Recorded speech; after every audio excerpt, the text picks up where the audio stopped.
So guys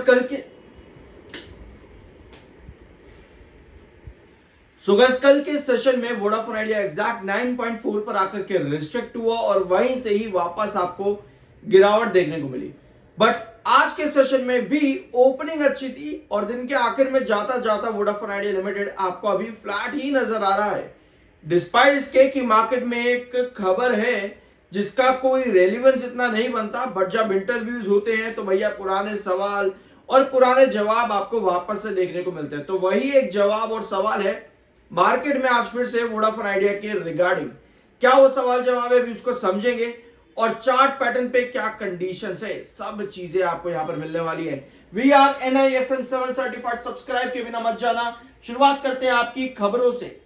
सबसे पहली और पॉजिटिव खबर आती है आपकी नोकिया की तरफ से, जहां पर नोकिया का कहना है कि भैया हम एक्सपेक्ट करते हैं कि इंडियन टेलीकॉम सेक्टर में वोडाफोन आइडिया और एयरटेल जैसी कंपनीज के रेवेन्यूज ग्रोथ देखने को मिल सकती है बाय 2026, यानी कि 2026 तक इन कंपनीज के इस सेक्टर में रेवेन्यू ग्रोथ देखने को मिल सकता है, क्योंकि इन सभी ने 4G और 5G रोल आउट्स पर अच्छा काम किया है, specially rural and semi urban areas के अंदर। और आपको याद होगा रूरल एरियाज की जब बात आती है तो Vodafone Idea limited highest 2G और 3G सब्सक्राइबर बेस भी कहीं ना कहीं रखता है इन एरियाज के अंदर, ठीक है। और 2G पर भी कल के दिन एक खबर आई है, सर्च कर लेना आपको मिल जाएगी।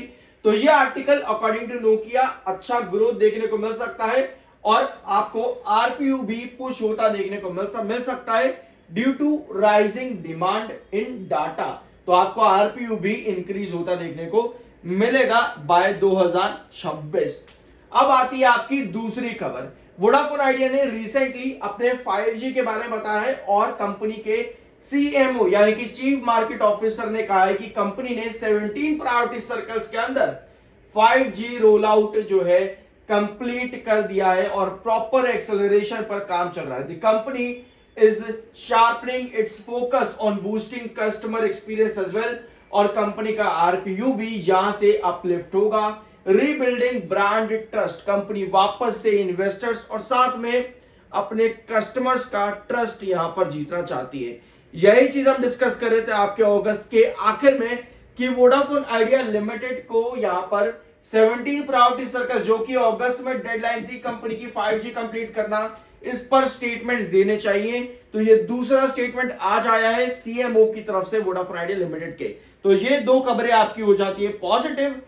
लेकिन आज के सेशन में बायर और सेलर का डिफरेंस बहुत बड़ा हो चुका है। पिछले दो सेशन से आपको बायर और सेलर के बीच में बहुत छोटा डिफरेंस दिख रहा था, बट आज के सेशन में 2 करोड़ 84 लाख बायर हैं और 9 करोड़ 48 लाख आपके पास सेलर। तो भैया सेलर की क्वांटिटी 7 करोड़ से ज्यादा है आज के बायर के कंपैरिजन में। डिफरेंस बहुत बड़ा आ चुका है यहां पर। अब आते हैं आपकी और भी खबरों पर, सब्सक्राइब कर दिया करो because we are NISM 7 certified. और खबरें यहां पर देखते हैं। गवर्नमेंट ने भी एक स्टेटमेंट यहां पर दिया है। ज्योतिरादित्य सिंधिया टेलीकॉम मिनिस्टर की तरफ से स्टेटमेंट है कि government will not look to raise stake in Vodafone Idea Limited. Although ये स्टेटमेंट वोडाफोन आइडिया लिमिटेड में ज्योतिरादित्य सिंधिया की तरफ से पहले भी देखने को मिला है। तभी मैंने आपके साथ वीडियो की शुरुआत में कहा कि कुछ इंटरव्यूज ऐसे होते हैं कि वही पुराने सवाल और वही पुराने जवाब दिए जाते हैं।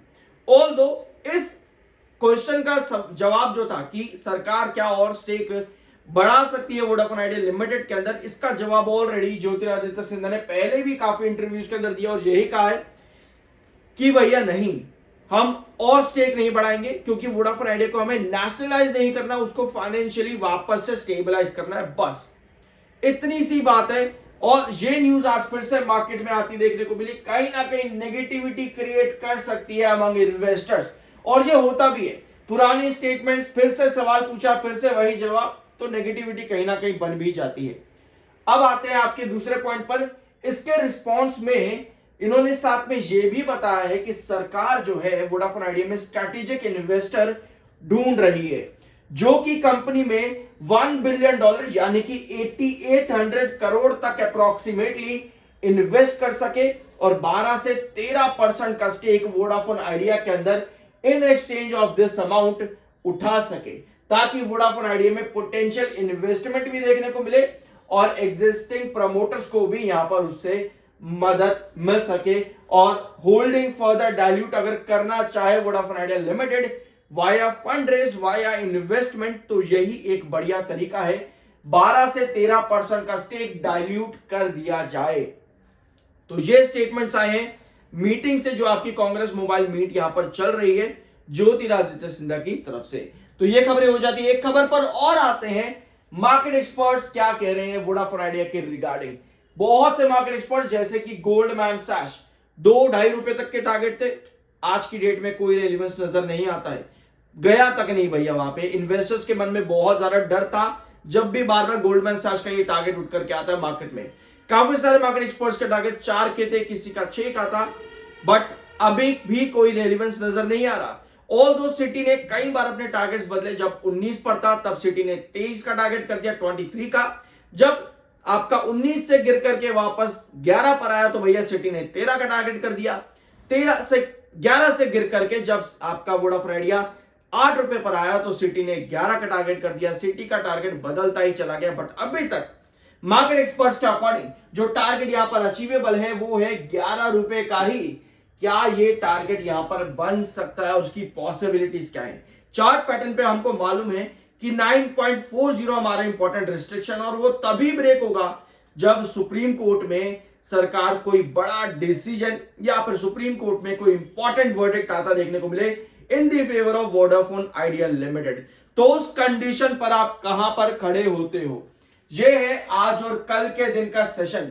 ऊपर की टेल आपको क्या इंडिकेट कर रही है? ऊपर की टेल आपको इंडिकेट कर रही है भैया सेलर दोनों ही सेशन में 9.40 से कल आप गिरे थे, आज भी आपके पास सेलिंग ज्यादा है। ऐसी कंडीशन पर आप कर क्या सकते हो? क्या हम एक हैंगिंग बेस बना रहे हैं 9.40 पे?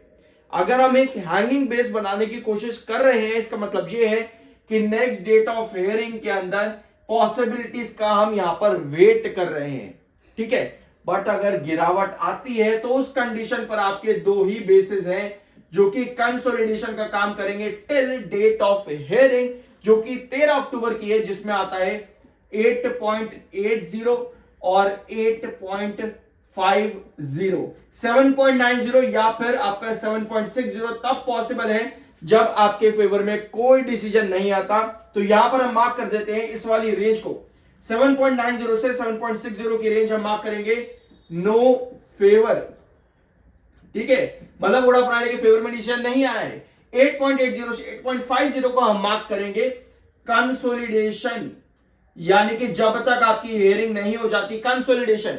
और ये वाला जो 8.50 से 7.90 का गैप है, ये तब आता है जब आपके पास टेंशंस क्रिएट हो, और उस टेंशन के बाद में जब आपके पास कोई फेवर नहीं आता है तब आप 7.9 से 7.60 की रेंज पर हो। बट अगर वोडाफोन आइडिया के फेवर में डिसीजन आता है तो आपको 9.40 के बाद में 10.40 का रेंज देखने को मिलता है। तो ये सभी पॉसिबिलिटीज आपको मालूम होनी चाहिए। और यहां पर देखो स्क्रीन पे एक बार ध्यान से, क्यों मैं आप लोगों को बीइंग एन NISM 7 सर्टिफाइड में आपको बार बार कहता हूं चार्ट पर हर न्यूज को रख करके एक एक लेवल ध्यान से समझो। उसके पीछे का रीजन ये आपके सामने है। नवंबर 2024 से लेकर के आज की डेट तक एक भी लेवल आपका इधर से उधर नहीं हुआ है, फिर चाहे वो आपका 6.60 का क्रूशियल बेस रहा हो या फिर 9.40 का आपका क्रूशियल रिस्ट्रिक्शन रहा हो, या फिर 7.20 से 6.90 का आपका कंसोलिडेशन रहा हो, या फिर 8.50 से 8.80 का आपका कंसोलिडेशन रहा हो, या फिर कोई भी लेवल हो 660 से 940, यही सब ट्रेंड्स आपको हर न्यूज के साथ में पॉजिटिव या नेगेटिव देखने को मिले हैं। इसी वजह से जब भी आप मार्केट में कोई नेगेटिव या पॉजिटिव न्यूज देखते हो, उसको पहले चार्ट पर रखो कि चार्ट आपको क्या बता रहा है, तब जाकर के अपने डिसीजन समझदारी और बुद्धि से लो। बाय सेल की कोई रिकमेंडेशन नहीं है, वो आपकी अपनी मर्जी और ओपिनियन होना चाहिए। आई होप कि वीडियो आपको पसंद आया होगा। मिलता अगले वीडियो में। We are NISM 7 certified. Subscribe के बिना मत जाना।